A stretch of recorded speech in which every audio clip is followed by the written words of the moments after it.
Everyone, कैसे हैं आप सब। उम्मीद करता हूँ आप सब अच्छे से होंगे। आप सभी का स्वागत है हमारे YouTube channel physics analysis centre में। आज हम देखेंगे क्लास 12 फिजिक्स के बहुत इंपॉर्टेंट डेरिवेशन, पतले लेंस के लिए अपवर्तन सूत्र या फिर लेंस मेकर फार्मूला। ठीक है, तो इसको आज हम भली भांति देखते हैं। तो सबसे पहले हम इसका डायग्राम बना लेते हैं, उसके बाद हम इसकी गणना करेंगे। ठीक है, तो पतले लेंस के लिए अपवर्तन सूत्र आप जानते हैं। लेंस पहले हम बना लेते हैं। लेंस किसे कहते हैं आपको पता है। दो पृष्ठों से घिरा हुआ एक पारदर्शी माध्यम जिसका एक या दोनों भाग गोलीय हो। तो देखिए गोलीय है। अब लेंस के दो पृष्ठ होते हैं, दो पृष्ठों से घिरा हुआ एक पारदर्शी माध्यम, ठीक है, को हम लेंस कहते हैं, आपको पता है ये। ठीक है, अब देखिए दो पृष्ठ हैं, तो पृष्ठ को हम नाम दे देते हैं। मान लीजिए ये A है और ये B है। एक पृष्ठ AB है, दूसरा पृष्ठ ये हमारा CD है। इतना हो गया। अब देखिए माना यहाँ पर एक वस्तु है, ठीक है, माना है कि यहाँ पर वस्तु है जिससे ये जो है ये किरण गई AB से। ठीक है, AB से मान लीजिए प्रथम केस में हम मान के चल रहे हैं कि CD को हम एक पृष्ठ को हम नेग्लिजिबल मान के चल रहे हैं। तो अब यहाँ पर देखिए ये AB से हुई, यहाँ पर आई, इसको हम मान लीजिए I1 इमेज मान लिए। ठीक है, I फॉर इमेज, प्रतिबिंब को हम I1 मान लिए और यहाँ से इसकी दूरी जो है ये U है। ठीक है, इतना क्लियर है ना। अब दूसरे केस में हम देखिए AB को यदि हम नेग्लिजिबल मान लें, सो यहाँ पर ये हो जाएगा, यहाँ पर प्रतिबिंब बनेगा। ठीक है, तो इसको हम मान लीजिए I मान लेते हैं। अब देखिए ये जो है दूसरे प्रतिबिंब की दूरी जो है उसको हम V मान लेते हैं और पहले को हम V1 मान लेते हैं। ये यहां तक क्लियर है ना। उसके बाद हम दो पृष्ठ है ना, तो दोनों की वक्रताएं त्रिज्याएं हम मान लेते हैं। तो AB की वक्रता त्रिज्या हम मान लेते हैं, AB इस साइड है ना, AB की वक्रता त्रिज्या R1 मान लेते हैं और CD की वक्रता त्रिज्या R2 मान लेते हैं। ठीक है, ये हमारा चित्र हो गया।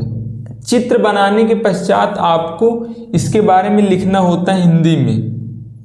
ठीक है, तभी आपको पूरे अंक प्राप्त होते हैं। यदि आप चित्र बनाने के पश्चात हिंदी में नहीं लिखेंगे जो आपने इसमें बनाया है तो नंबर कम मिलता है। तो हम हिंदी में इसको कैसे लिखेंगे, तो माना एक पतला लेंस है जिसमें आप जानते हैं दो पृष्ठ होते हैं, एक पृष्ठ AB है, एक पृष्ठ CD है।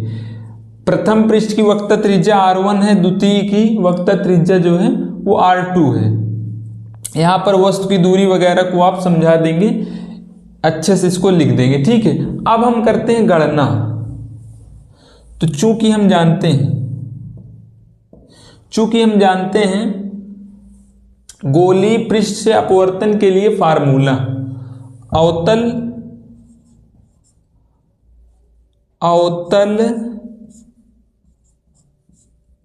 पृष्ठ से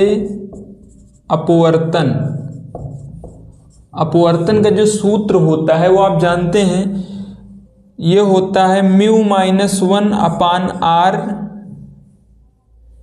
इज इक्वल टू होता है μ/v-1/u। ठीक है, यहां पर म्यू की जगह पर आप n भी मान सकते हैं। किसी बुक में n से दिया रहता है अपवर्तनांक है, किसी में म्यू से। ठीक है, तो आप म्यू से मान लीजिए, फिजिक्स की दृष्टि से म्यू ज़्यादा सुटेबल बैठता है इसलिए। अब देखिए हम AB पृष्ठ के लिए अब हम गणना करते हैं। AB पृष्ठ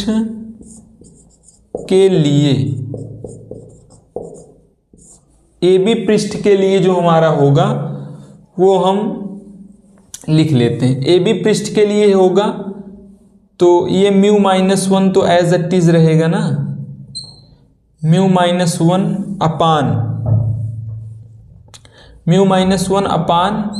AB पृष्ठ के लिए, AB के लिए हमारा R1 है, is equal to mu upon V. देखिए प्रथम पृष्ठ में जो है प्रतिबिंब की दूरी क्या है? प्रतिबिंब की दूरी हमारे पास ये है v1 है ना, तो यहाँ पर हम v1 लिख लेते हैं। v1 माइनस 1 अपान वस्तु की दूरी तो वही है ना, ये, इसको हम इक्वेशन नंबर मान लेते हैं फर्स्ट। ठीक है, अब अगला हम करते हैं CD पृष्ठ के लिए। CD पृष्ठ के लिए CD पृष्ठ के लिए हम क्या होगा, एक यहाँ पर पॉइंट आप लोग ध्यान रखिएगा, जब प्रकाश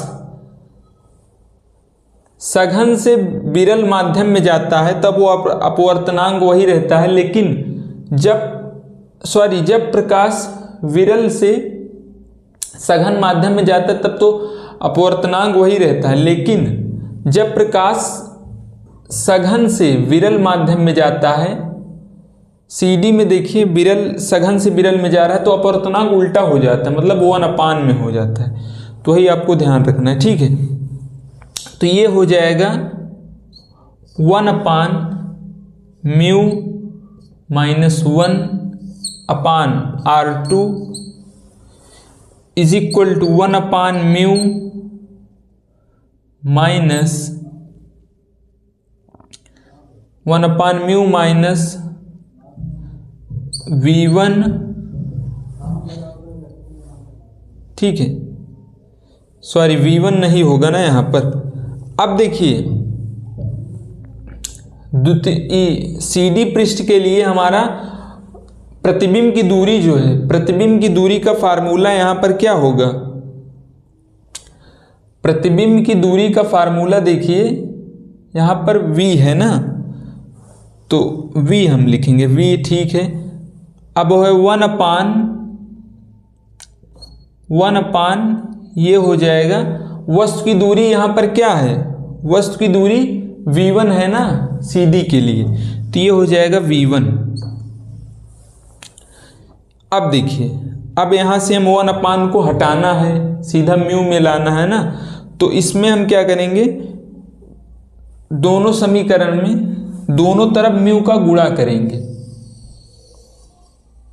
ठीक है, अब हम यहाँ पर म्यू का गुणा करें यदि, तो ये हो जाएगा mu into 1 upon mu minus 1 upon R2 is equal to, यहाँ पर म्यू का गुणा करेंगे तो ये हो जाएगा 1 अपान म्यू अपान V माइनस 1 अपान V1, ये हमारा हो जाएगा। ठीक है, उसके बाद हम क्या करेंगे, अब म्यू का अंदर मल्टीप्लाई करें तो ये हो जाएगा, यहाँ पर यदि हम अंदर मल्टीप्लाई करें तो क्या होगा, ये म्यू का अंदर करेंगे तो म्यू हो जाएगा माइनस म्यू। ठीक है, mu upon mu minus mu, तो म्यू से म्यू कैंसिल आउट हो जाएगा, ये हो जाएगा 1 minus mu upon R2 is equal to, ये हो जाएगा म्यू से अंदर मल्टीप्लाई करें तो म्यू से म्यू कैंसिल आउट, और यहाँ पर म्यू, तो ये हो जाएगा 1 अपान V माइनस 1 अपान V हो जाएगा, और अंदर करेंगे तो ये हो जाएगा म्यू बट्टा V1, यही हो जाएगा ना। ठीक है, म्यू बट्टा V1 हो जाएगा। अब इसको हम इक्वेशन नंबर मान लें सेकंड, हमें मिल गया इक्वेशन नंबर फर्स्ट और सेकंड मिल गया। अब हम क्या करेंगे, first equation plus second equation दोनों को हम जोड़ने पर, तो फर्स्ट इक्वेशन हमारा क्या है, ये है, तो इसको हम जोड़ लेते हैं। ये है म्यू माइनस 1 अपान R1 प्लस ये है क्या है, ये है 1 minus mu upon R2 is equal to, ये हो जाएगा म्यू अपान V1 -1/v और ये है प्लस ये है, यहाँ पर u होगा ना यार, सॉरी यहाँ पर u होगा, यहाँ पर u होगा ना, यहाँ पर भी u होगा। ठीक है, वस्तु की दूरी में यहाँ पर u होगा। अब देखिए, नहीं u नहीं होगा यार, उल्टा लिख दिएगा पहले में, एक मिनट, ये होगा v ही है, प्रथम इक्वेशन में u है ना, -1/u, अभी प्रथम इक्वेशन लिख रहे हैं ना, तो ये u हो गया प्लस द्वितीय वाला ये है 1/v माइनस μ/v1। ठीक है, यहाँ तक क्लियर है ना। अब देखिए, μ/v1 से μ/v1 ये कैंसिल आउट हो गया। अब ये हो जाएगा, अब देखिए ये तो कैंसिल आउट हो गया, आप जानते हैं। अब यहाँ पर हम यदि माइनस यहाँ से कॉमन कर लें, माइनस यदि हम कॉमन कर लें तो ये हो जाएगा μ-1, माइनस यहाँ से कॉमन कर लेंगे तो ये माइनस में हो जाएगा और μ-1 हो जाएगा। उस कंडीशन में हम μ-1 हो जाएगा।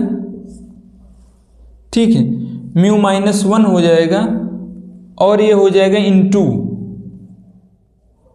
इंटू में हो जाएगा, ये माइनस यहाँ से आ जाएगा तो ये हो जाएगा 1/r1 माइनस, यहाँ पर माइनस होगा ना, 1/r2 इज इक्वल टू, ये हो गया 1/v माइनस 1/u। ठीक है, यहाँ तक।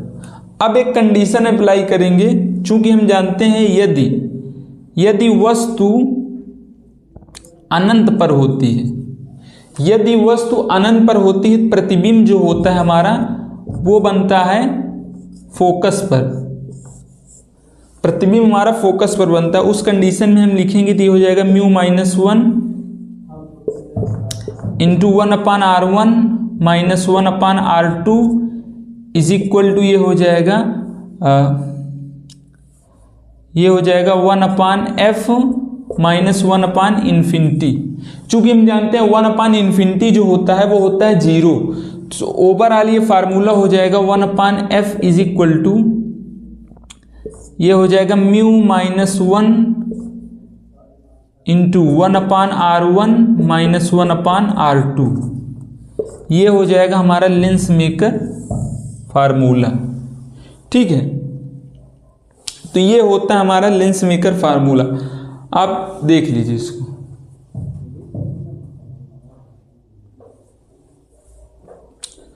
तो उम्मीद करता हूँ आप लोगों को समझ में आया होगा। यदि वीडियो पसंद है तो लाइक कीजिए और चैनल पर नए हो सब्सक्राइब कीजिए। मिलते किसी अन्य वीडियो में नए टॉपिक के साथ, तब तक के लिए थैंक यू।